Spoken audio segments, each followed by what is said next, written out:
আপারে বসে থাকতে বিরক্ত লাগে। সাইড আপারে পড়েছে, লোয়ার সিট পাইনি।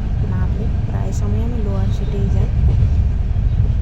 তো আমি যাচ্ছি ইন্দোর, হাওড়া থেকে ইন্দোর। তো কালকে রাত প্রায় 12টা 12:30 বেজে যাবে আমার পৌঁছতে।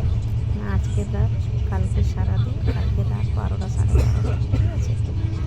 তো এরপরে স্টেশন হচ্ছে বর্ধমান।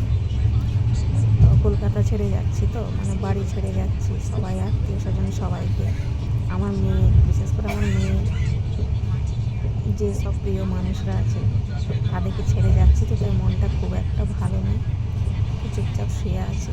খাবার নিয়ে এসেছি, হালকা একটু খাবো, টিফিন করবো, তারপর শুয়ে পড়বো।